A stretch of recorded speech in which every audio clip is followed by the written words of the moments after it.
Bonjour à toutes et à tous, j'espère que vous allez bien. Cette semaine, je reçois Lionel Sabaté.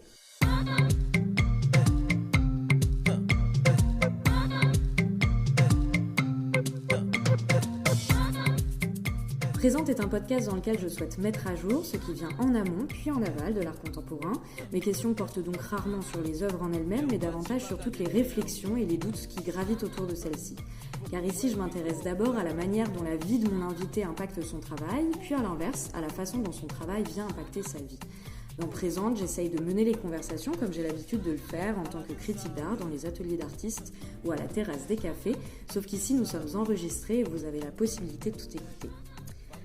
C'est la première fois que Lionel et moi nous rencontrons vraiment. Je pense que j'ai envie d'écrire sur son travail depuis 4 ans au moins, dès la première fois que Clément Thibault m'en a parlé. J'ai eu envie de faire quelque chose avec lui, mais j'ai été incapable de me poser et de trouver le temps d'étudier son travail sérieusement. Heureusement, mieux vaut tard que jamais. Donc il y a quelques semaines, j'ai pris mon courage à deux mains et proposé à Lionel Sabaté qu'il soit mon invité pour le 11e épisode de Présente. Bonjour Lionel et merci de me recevoir dans ton atelier. Bonjour, merci d'être venu. Vous l'entendez, c'est la première fois du coup depuis la fin du confinement que je suis enfin dans un atelier. Donc le son est différent et tant mieux. Lionel, quand j'ai découvert ton travail, le premier truc qui m'a évidemment sauté aux yeux, c'est le fait que tu travailles avec des matériaux atypiques, des ongles, des peaux mortes, la poussière du métro parisien. Enfin, pour faire bref, tu bosses avec des trucs qu'on trouve crado la majeure partie du temps. C'est vrai, j'avoue, c'est vrai, oui. Je bosse avec des trucs qu'on trouve crado, que moi-même je trouvais crado. Ouais. J'ai pas un rapport particulier aux choses crado. C'était pas un choix. C'est un peu, ces matériaux se sont imposés à moi. C'est pas moi qui ai décidé d'aller vers eux. C'est plus eux qui se sont imposés à moi par le fait que je les ai trouvés, je pense, touchants et émouvants. Je pense que j'étais sensible au fait qu'ils étaient rejetés. Et je pense que du coup, j'ai essayé de chercher ce qu'il pouvait avoir de poétique et de signifiant et d'émouvant, en fait. Il y a cet aspect-là. Il y a aussi l'aspect que c'était peut-être des matériaux qui m'ont permis d'apprendre à accepter, en fait, le monde et les choses qui me dérangent dans le monde. Et je crois que l'art est dans mon cas et dans beaucoup de cas, lié aussi à ça, dans le fait de... Oui, une acceptation de ce qui nous entoure et apprendre peut-être à aimer ce qui nous entoure, y compris des choses qui au départ peut-être voilà. Donc je pense qu'il y avait beaucoup de ça et c'est apparu très tôt dans mon travail. Et quand est-ce que la première fois tu as vu tu parles d'une émotion qui est née à un moment justement face à ces matériaux, quand est-ce qu'elle est née?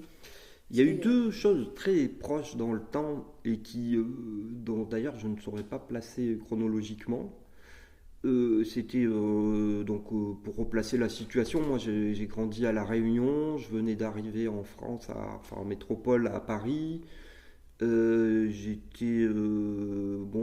faisait 1 an que j'étais à Paris, j'étais tout jeune étudiant aux Beaux-Arts. Et il y a eu deux choses, il y a eu la poussière. Donc la poussière, c'est né dans... En fait, j'étais chez moi et j'ai vu quelque chose que j'ai pris pour un animal, en fait, qui se déplaçait comme ça dans mon appartement. Ça m'arrive des fois, j'ai fait des araignées. Alors. Voilà. Tu vois, une bêtise j'ai presque cru une souris ou un truc, je sais. Et en fait, en allant voir ce que j'avais vu qui était en train de se déplacer, j'ai vu que c'était un petit mouton de poussière, comme on appelle. Voilà. Donc je me suis dit, oh là là, c'est dingue d'avoir cru que cette poussière était vivante. Et l'émotion que j'ai ressentie à me rendre compte que c'était ce petit mouton de poussière, je me suis dit, je vais essayer de transmettre ça. Et donc, je l'ai ramassé. Je me suis dit, tiens, je vais le faire quelque chose avec. Donc, la première idée qui m'est venue, c'était de faire un loup. En fait, je pense que c'était le contre-pied du juste loup. Voilà. Donc j'ai pris ce petit mouton de poussière, je lui ai donné une petite forme de loup à peine reconnaissable, et puis je l'ai fixé avec de la laque à cheveux, puisque comme il y avait des cheveux dedans, je me suis dit voilà, et je l'ai mis dans une boîte d'allumettes, et après je me promenais avec, pendant longtemps, je me suis promené avec ce premier petit loup sur moi que je montrais, puis je l'ai offert. Et après, pendant très longtemps, en fait, j'avais des boîtes d'allumettes avec toujours des petits loups à l'intérieur que j'offrais, que j'échangeais beaucoup. C'était la période début des Beaux-Arts, donc j'avais une forte consommation d'alcool et tout ça, de fêtes et de trucs. Et donc, le petit loup était un peu ma monnaie d'échange à cette époque-là. Et après, conjointement à ça, il y avait aussi les premières pièces avec les ongles. Alors là, c'est plus lié aux soins, justement, puisque en fait, moi, je me rongeais beaucoup les ongles à cette époque-là, et je pense que oui, bon, j'étais dans une situation un peu de nouvel univers, tout ça, donc un peu d'anxiété. Et un jour, je me suis dit, bah tiens, je vais utiliser ces rognures d'ongles que je suis en train de produire et à grand-peine, parce que ça me faisait mal. Je vais les utiliser pour faire quelque chose, quoi, un petit. Et donc j'ai fait un tout petit visage, parce que j'avais peu d'ongles, tout petit visage qui souriait, en fait. Donc c'était une toute petite tête souriante. Parce que là, pareil, c'était un contre-pied. Je me disais, c'est une marque de stress, donc je vais faire un sourire. À l'envers, c'est un visage apaisé. Oui, voilà. Et donc, du coup, j'ai beaucoup aimé ça. Je me suis dit, elle est magnifique, cette petite tête. Et je me suis dit, il faut que j'en fasse une autre plus chiadée, quoi, mieux encore. Et donc, voilà, je me suis mis à produire, en fait, ma matière première, qui était mes ongles. Et au bout de 3 semaines, je me suis rendu compte que je ne me rongeais plus les ongles parce que je voulais avoir des beaux ongles pour faire mes petites têtes souriantes. Et donc je me suis dit, c'est quand même génial, ces sculptures à ongles me soignent de cette manie qui imprimait mon stress sur mon corps, en fait. Et du coup, c'est devenu un sourire qui s'échappe de mon corps, en fait. Et donc, je trouvais ça super beau. Et donc, j'ai fait comme ça beaucoup de petites têtes, comme ça. Là, on était en 98. Hein, et donc, chaque fois que j'avais suffisamment d'ongles, je faisais des petites têtes comme ça. Donc, alors, pareil, la plupart ont été données au gré des rencontres à cette époque-là. Puis, quelques-unes sont gardées. D'ailleurs, elles sont là-bas. Peu ont été montrées. Et voilà, et après ce travail, ces deux types de travaux ont évolué. En fait, ce qui était bien, c'est que c'était aussi lié à des trucs intérieurs ou très proches de mon corps. Pour les ongles, c'était mon corps. Pour la poussière, c'était une poussière intime. Et voilà, oui, très proche de moi, produite par moi, en fait. Et puis que ces deux projets se sont échappés, quoi, pour devenir la poussière du métro, la plus universelle que j'ai pu trouver. Et pour les ongles et aussi les peaux mortes, c'est devenu des récoltes assez conséquente avec un truc de partage, en fait, qui va vers l'autre. Donc c'était une belle histoire pour moi, puisque c'est quelque chose comme ça qui part de très proche de moi, qui est lié peut-être à de la douleur, à de la peur ou à de la surprise, et qui après va vers les autres et essaye d'être positif, même s'il y a ce côté grinçant qu'il peut y avoir dans ces matériaux. C'est qu'il y a une ambiguïté. Je vais me permettre on va changer de... Oui. Parce qu'ils vont râler, parce que ça grince ta chaise. Donc je vais aller sur celle-là. Ouais, on échange. Oui. C'est mon fauteuil. C'est pour ça il t'appelait. Ils étaient dans le film de Albert Dupontel, là, ces deux fauteuils-là, le dernier. Cool. C'est bien, maintenant on a les anecdotes d'atelier. Ils sont plus connus que nous, les fauteuils. Bon, maintenant qu'on a changé de fauteuil, oui, parce que tu commençais à empiéter en plus sur ma question sur les poussières du métro. En fait, tu as beaucoup travaillé avec les poussières, la poussière du métro Châtelet à Paris, avec laquelle tu as notamment créé des visages. Et là encore, tu t'attardes du coup sur des matériaux avec lesquels en général on n'a pas envie de passer du temps et d'être en contact. Mais ce qui est drôle, c'est que malgré le fait que cette poussière nous répugne, elle vient en majeure partie de nos propres corps. Et c'est souvent le cas dans ton travail. Effectivement, ce sont des matériaux porteurs d'une grande ambiguïté qui sont certes repoussants, mais que nos corps ont créé. Et c'est ce que tu nous disais, c'est qu'il y a ce double jeu-là qui est très présent, quoi. En fait, je crois qu'au-delà du truc du corps, c'est quelque chose qui a à voir avec l'échange qui m'intéresse. Parce qu'il peut y avoir aussi des matériaux. Par exemple, j'ai travaillé avec du thé. Le thé m'a fasciné parce que c'est l'échange. J'ai travaillé avec des pièces de monnaie aussi qui sont des choses qui ne sont pas dégoûtantes du tout, alors que oui, les pièces de monnaie, c'est franchement un gros vecteur de transmission de choses plutôt crado. Et donc oui, c'est pas plus l'échange, et effectivement dans l'échange il y a beaucoup la question du corps, quoi, qui est notre interface première d'échange, et qui alors à l'heure actuelle, on en parlait tout à l'heure, qui est quelque chose qui est un peu mis à mal par ce qu'on est en train de vivre, puisque c'est dangereux en fait, et ça l'est toujours un peu. Je pense que le dégoût du corps de l'autre vient beaucoup de ça, du fait que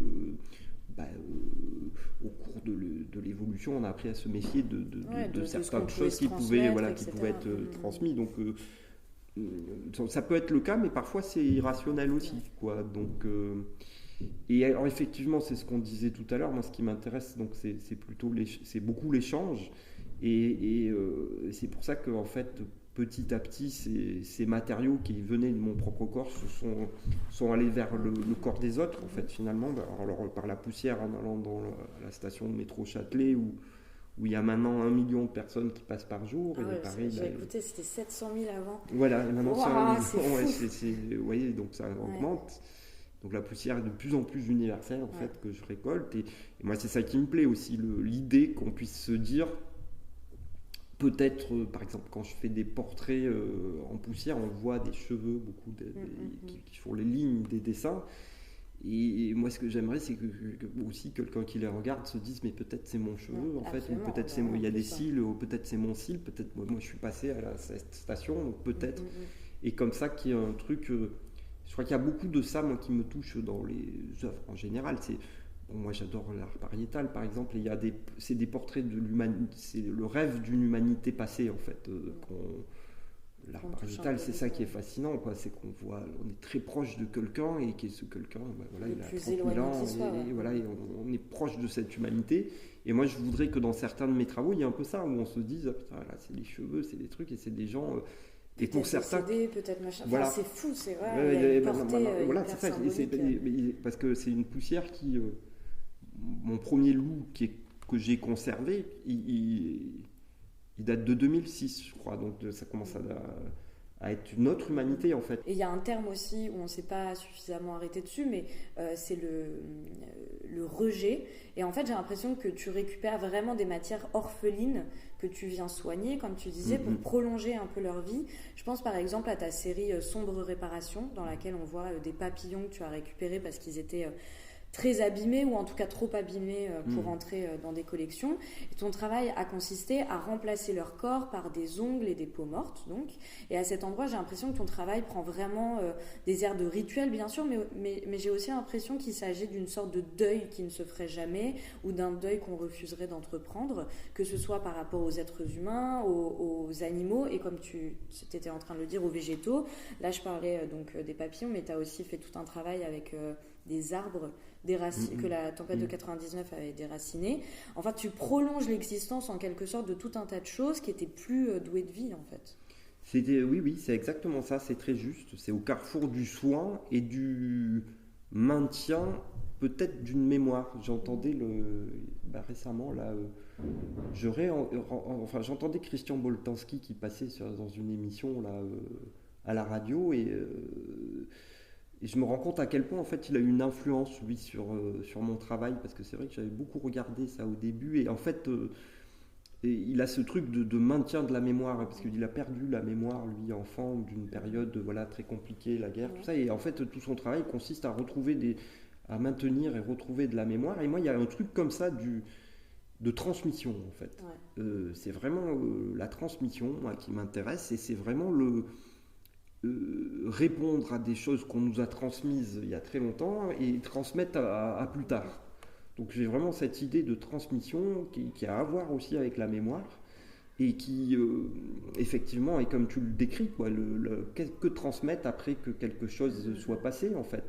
Et en fait, ce dont je me rends compte au fur et à mesure, c'est que ce qu'on transmet, c'est une nouvelle entité finalement qui est parce que c'est autre chose que ce que c'était, et en même temps c'est un élément nouveau qui lui est prêt à galoper dans le temps, en fait.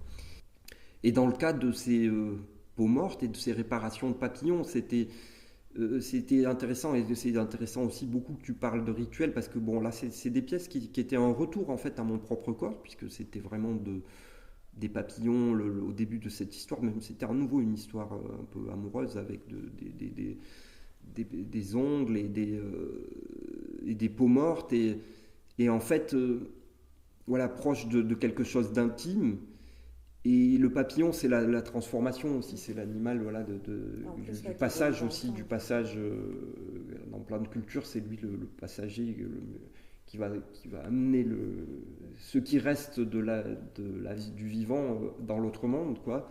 Et donc il y avait effectivement beaucoup de ça dans ces pièces, et puis c'est des pièces assez évidentes, puisqu'il y a un corps ailé comme ça, qui ressemble à une fée, ou qu'on identifie très vite comme un...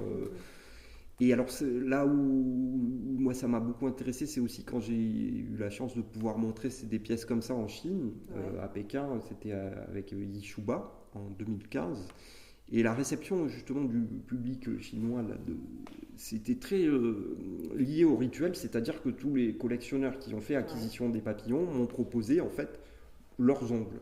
C'est-à-dire ils m'ont dit, ils ne pensaient pas acheter un papillon déjà fait, ils pensaient me donner leurs ongles et donner des ongles signifiants en fait, c'est-à-dire souvent c'était des couples qui voulaient qu'on mêle leurs ongles dans un papillon. Et pour eux c'était assez évident et ça revenait et comme un rituel encore actif, parce que c'est une histoire très connue en Chine en fait, d'amoureux, c'est un peu le Roméo et Juliette chinois, où à la fin ils finissent en papillon en fait, le couple, et donc pour eux c'était vraiment évidemment lié à ça, ces papillons. Et oui, j'aime beaucoup ces histoires de rituels qui sont les choses qui se transmettent le mieux finalement, c'est les grandes survivances. C'est des rituels, c'est des histoires symboliques, c'est ça qui reste, et quand on s'intéresse à la transmission, c'est effectivement à ces choses-là qu'on essaye de toucher. Tu parlais justement de la réception de ton travail par les personnes qui se trouvaient du coup en Chine, et donc du coup il y a une autre culture aussi, et c'est ça qui doit être hyper intéressant aussi, c'est qu'à partir du moment où tu travailles sur des matériaux qui sont en fait communs à l'ensemble de l'humanité, en fait chaque culture aussi a projeté des significations sur ces matériaux-là, et du coup ça doit être assez fou aussi toutes les réactions, et ça tombe bien parce que justement je me disais que comme tout est dans une espèce d'entre-deux, entre le dégoût et le sublime, l'inerte et le vivant, c'est peut-être un peu con comme question, hein, je te l'accorde, mais je me dis que c'est déjà pas évident en tant qu'artiste de montrer son travail, mais en plus de montrer des matériaux du coup qui sont repoussants la majeure partie du temps, je me dis que tu as dû avoir, là tu nous parlais d'une réaction en particulier, mais tu as dû avoir des réactions comme ça. Et juste non, c'est une question pas du tout con, parce qu'elle est très intéressante, je trouve, et elle est très liée à un vécu réel, Non, c'est très intéressant parce que effectivement, les premières réactions datent du tout début de ce que je t'ai décrit, donc, c'est-à-dire première année de Beaux-Arts, au bout de quelques mois, je fais un petit loup en poussière, et dès le début, en fait, il y a des réactions quand je montre ça qui peuvent être déjà de dégoût aussi, et puis de tu fais quoi. Voilà, et ça peut être des enseignants, ça peut être d'autres étudiants, enfin les gens qui étaient mes spectateurs à cette époque, et dès le début il y avait ça, et effectivement j'ai eu après plus tard aussi des galeristes qui m'ont dit très bien, on peut peut-être travailler ensemble, les dessins là très très bien, hein, mais voilà, des trucs là, dégueu là, faut se calmer, hein. Donc et puis des plutôt bons, hein, mais alors oui parce que quelle est c'est compliqué des pièces comme ça, c'est compliqué, ça l'est encore, par exemple ça l'est, je travaille beaucoup aux États-Unis, maintenant j'ai un atelier à Los Angeles, tout ça, là-bas c'est les peaux mortes, c'est vraiment dur pour les gens, mais très très dur, hein, beaucoup plus qu'ici encore. En Chine, par exemple, beaucoup moins. Ça, c'est pas en Chine, le problème, c'est plus se prendre de la poussière et l'élever. Prendre un truc au sol et le mettre en haut, ça, c'est mauvaise énergie. Ça, c'est pas feng shui du tout, c'est pas bon. Donc, c'est d'autres trucs plus liés justement sur le rituel. Et là, mauvais rituel, là, pourquoi tu prends un truc du sol et tu le mets en l'air, là, ça veut dire que tu te mets en dessous.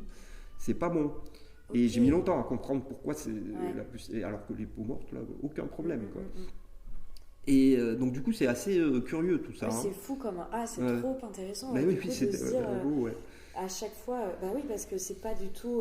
On pourrait penser c'est juste des matières linéaires comme ça, enfin voilà, donc on rejette, mais en fait elles sont entourées de tellement de mythologie de tout partout que du coup c'est fou. Elles communiquent, en fait, elles communiquent, et elles vivent finalement quelque part dans si on envisage le vivant comme la capacité à communiquer, quoi.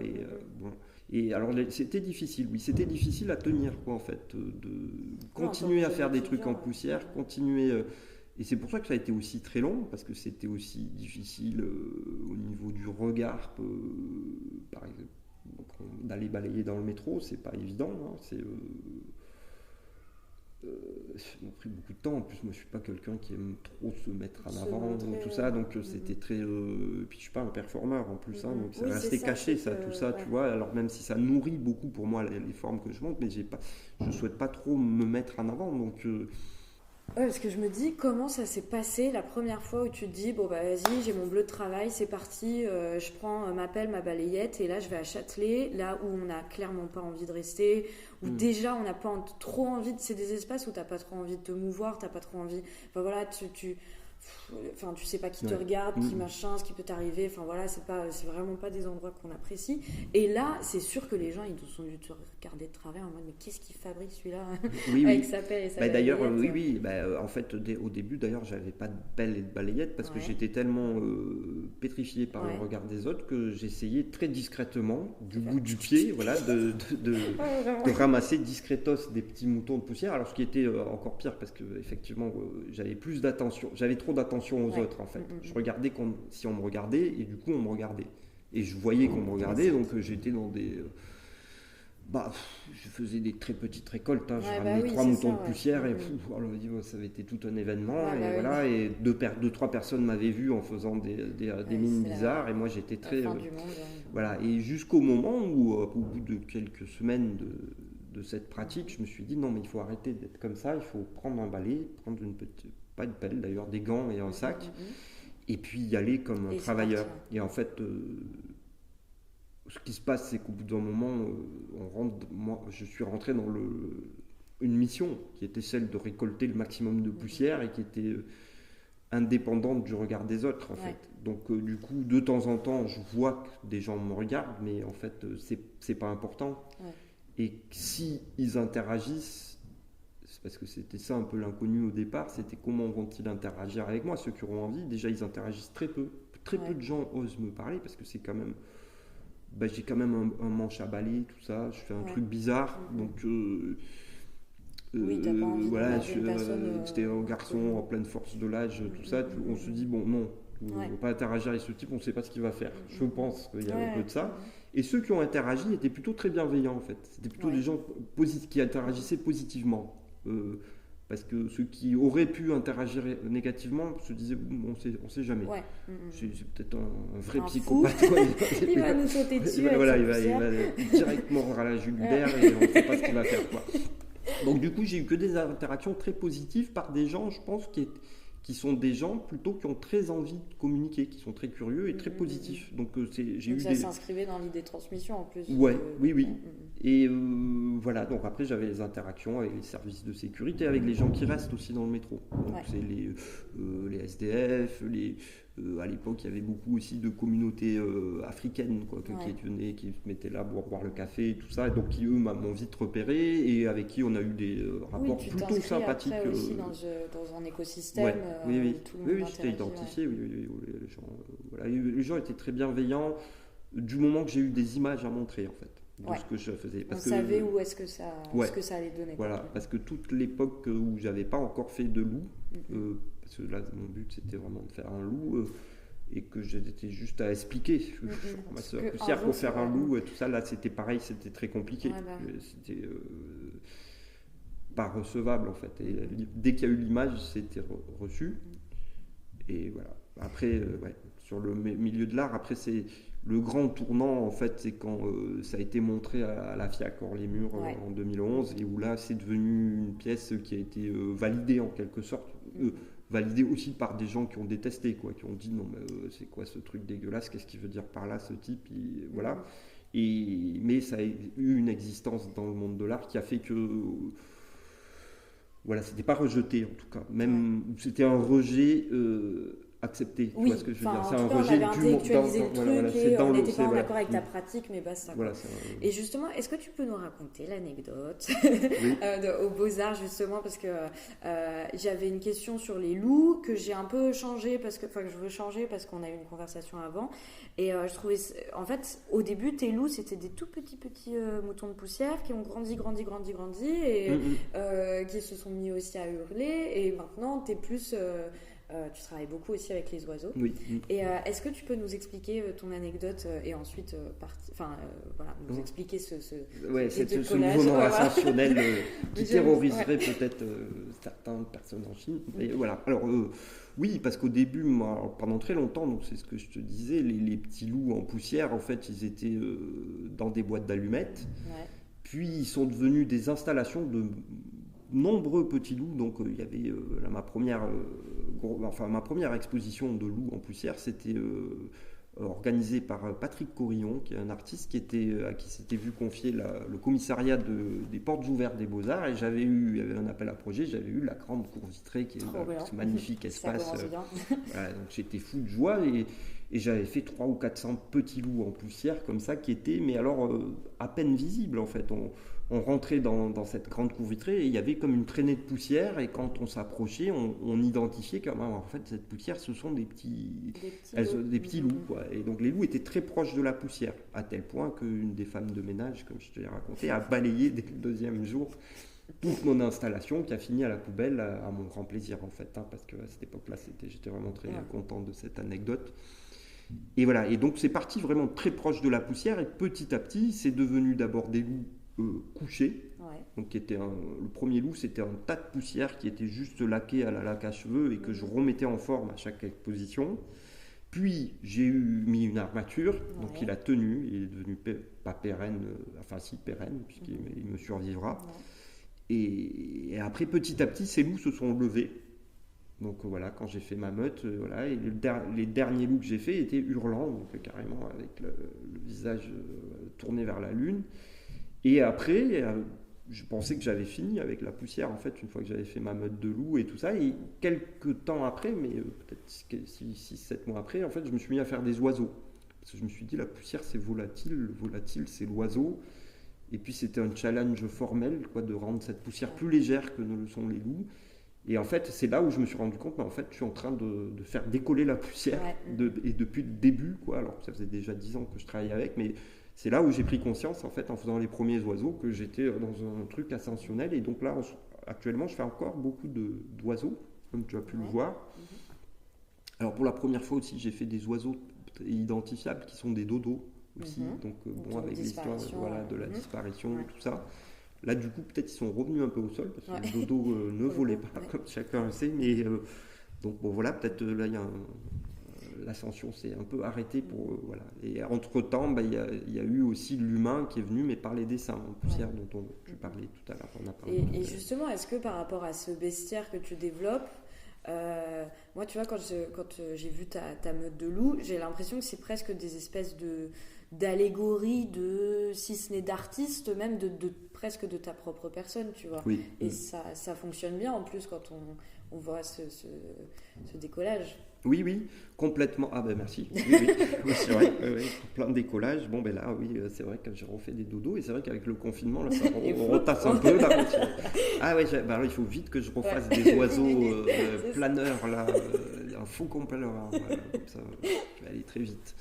Et oui, non, mais c'est sûr qu'il y a une identification forte à ce matériau, qui était en même temps aussi, comme je t'ai raconté les anecdotes avec les ongles, tout ça. Donc oui, ça part d'autoportrait, à mon avis, très clairement, oui, puisque le premier loup, c'est une poussière qui est constituée par ce qui est dans mon appartement. Donc c'est clairement un autoportrait, ce premier petit loup, qui a été en plus donné. Donc oui, c'était clairement, c'est très juste en fait.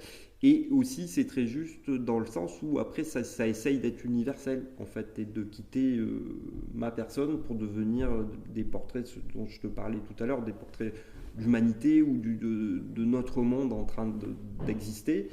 Et effectivement, je pense que c'est un peu le parcours, de toucher à une transmission universelle en tout cas, et d'être dans quelque chose qui a à voir avec l'acceptation, le partage. Et au sens le plus presque métaphysique quoi, du truc d'acceptation et effectivement c'est l'autoportrait d'une tentative d'être au monde en fait. L'autoportrait en tant que tentative d'être avec le monde quoi.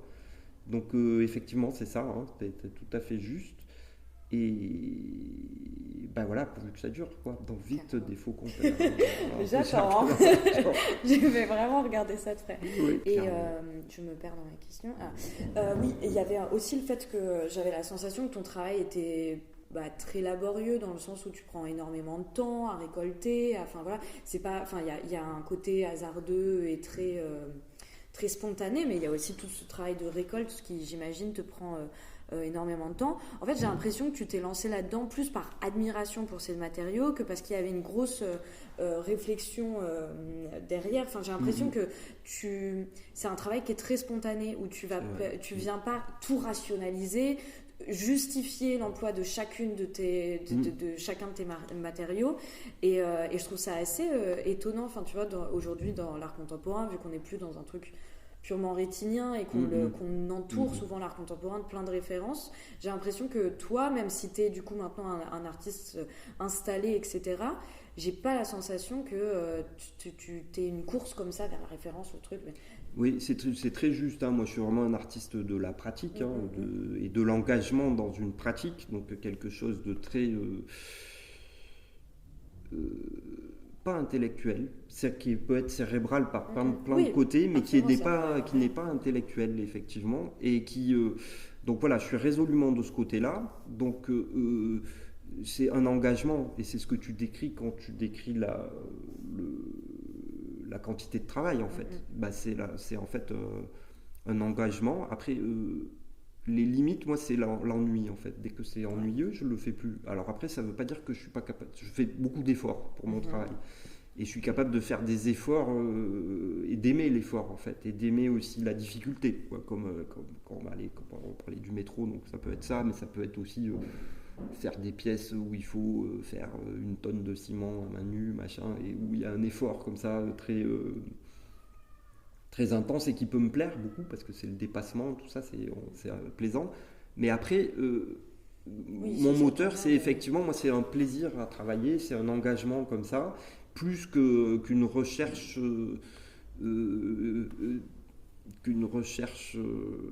intellectuelle. Même s'il y a un aspect très cérébral dans mon travail, puisque, tu vois, on peut en parler et ça donne lieu après à des réflexions, à des choses comme ça, mais qui ne sont pas le moteur premier. Effectivement, comme tu l'as... c'est un moyen de connaissance lié à la pratique. C'est c'est un peu ce qui est mis en avant aussi de ce que... Quand je travaille avec des peaux mortes et qui sont des peaux de pied, et cet aspect de la connaissance par le rapport sensible au monde. Et c'est résolument de ce côté-là, oui, bien sûr. Et on arrive du coup à la petite tradition de présente. Comme tu le sais, chaque fin d'interview, en fait, je demande à mon invité si elle réussit à vivre de son travail. Donc tu vas pas y manquer. Oui. Je te pose ma fameuse question. Du coup, est-ce que tu réussis aujourd'hui à vivre simplement de ton travail ? D'abord, je voulais te dire, c'est une très bonne question, je trouve ça. C'est très bien que tu poses cette question. Alors en plus, c'est souvent à des jeunes artistes. Et c'est vraiment très intéressant, ça, parce qu'effectivement, c'est le cœur du... Enfin, c'est pas le cœur du tout, mais c'est lié à l'échange, en fait. De pouvoir vivre de son travail, c'est avoir du temps et avoir de l'espace qui se dégage pour permettre à sa pratique d'exister au mieux possible, et c'est aussi le marquage quand on vit de son travail qu'on a réussi à l'échanger. Alors, c'est des échanges de temps en fait, l'échange d'argent, c'est l'échange de temps de travail, donc c'est hyper important. C'est moi comme je suis dans un rapport symbolique. Moi, au départ j'étais dans le don, j'ai eu beaucoup de mal à faire autre chose que de donner mes œuvres. J'ai eu beaucoup de mal, à part quand je suis arrivé à le voir comme un échange vraiment, et comme de la transmission, et comme faisant partie de toute et après aussi quand je me suis rendu compte que les gens dont j'étais le plus proche finalement, c'était les collectionneurs qui avaient moi j'avais une image du collectionneur comme le grand, le salaud qui va prendre le gros cigare et ça et la BM. Voilà, j'étais vraiment dans le cliché comme ça. Et en fait, mes meilleurs amis dans le monde de l'art, presque, enfin, il y en a dans des artistes aussi, des critiques, tout ça, mais il y a énormément de collectionneurs qui sont des gens fascinants, puisqu'ils sont prêts à donner pour quelque chose qui vaut a priori rien, et ils ont un rapport très pur aussi, certains, enfin pas tous ça, mais certains. Et voilà, donc c'est à partir de ce moment-là où j'ai réussi à me dire, bon ben maintenant c'est parti, je vais... Et moi je vis de mon travail, oui, ça fait... Depuis que je fais que ça, c'est depuis 2013, je crois, ou 2014. Donc c'est pas si j'ai mis longtemps à vivre de mon travail. Ouais, c'est ça, c'est que 10 ans, 10 ans, ouais, 10 ans après les Beaux-Arts. Tu vois, Sabrina Belloir, c'est ce qu'elle disait, c'est qu'elle s'est donné 10 ans, enfin c'est que tu galères un peu pendant 10 ans, où tu bricoles aussi à côté. Après ça, il y a différents types de rapports à ces échanges-là. Il y a des gens qui sont très efficaces, il y a des gens qui le sont moins, il y a aussi des coups de chance, de visibilité. Ça fait partie du truc et ça peut être maintenant c'est un moteur en fait et puis c'est une force en fait d'essayer d'inclure ça à son travail d'une manière la plus adaptée possible à sa pratique en fait, et c'est source là à nouveau de beaux échanges aussi, pas que financiers. Oui, il ne faut pas tout diaboliser non plus, quoi. Voilà, c'est ça. Ça peut être très positif. Et donc, oui, bon, alors très concrètement, voilà, moi depuis 2013, avant j'étais beaucoup de petits boulots. Trop bien, c'est bien, ça fait du bien à entendre. Ouais, non, je suis trop contente. Quand j'ai réussi à avoir un artiste qui me dit c'est bon, j'y arrive, je dis on peut y arriver. Ah bah c'était une joie. Hein. Ah bah ouais, tu m'étonnes. Et puis j'ai mis un moment à me rendre compte en fait, parce qu'au début, tu t'es je faisais des petits boulots et puis voilà. Et puis là cette année ça marche. Je vais et tu te dis payer mon appart. Attends, je n'ai pas besoin de passer en resto. Et puis tu sais pas si ça va durer au début. Mais c'est ça. Moi je me disais bon bah coup de bol, j'ai gagné tout ça. Mais je continuais à avoir une économie de galérien. Parce que moi j'étais vraiment très galérien, quoi. Et j'ai mis, il a fallu qu'il y ait 2-3 ans même de consécutifs pour que je me dise non mais attends, bon en fait c'est comme ça maintenant. En fait c'est comme donc j'arrête tout. Mais c'est ça, c'est aussi une fois que tu gagnes de l'argent, aussi c'est la crainte aussi d'être dans une instabilité et que du jour au lendemain, ce qui est, enfin voilà, je le souhaite à personne, mais voilà, on peut se dire aussi du jour au lendemain on n'a plus quoi. Ouais, mais ça dure, moi ça je l'ai toujours la peur de ça. M'étonne pas. Enfin c'est une peur motrice parce qu'après je sais que je peux galérer puisque je l'ai déjà fait pendant longtemps, mais je sais que c'est pas acquis là, et puis je suis pas dans le marché, j'ai une position qui est pas non plus celle d'un type super puissant dans le marché, loin de là. Après j'ai des bons soutiens, mais voilà, il faut y aller quoi. Eh bien merci Lionel d'avoir accepté mon invitation, j'espère que le son est bon, je suis contente, c'est la première interview en atelier, c'est chouette, donc merci d'avoir pris le temps de me recevoir dans ton atelier. C'était le 11e épisode de Présente, merci de l'avoir écouté, n'hésitez pas à poursuivre le débat avec moi sur les réseaux, ça me fait toujours plaisir, donc n'hésitez pas. Un grand merci également à David Walters pour le générique. Pour le prochain épisode de Présente, j'accueillerai Hugo Servanin, enfin c'est lui qui m'accueillera d'ailleurs, que je dirai encore dans son atelier, avec qui on discutera de fluide corporel, du corps de manière générale et sans doute aussi d'intelligence artificielle. Mais d'ici là, prenez soin de vous et je vous embrasse.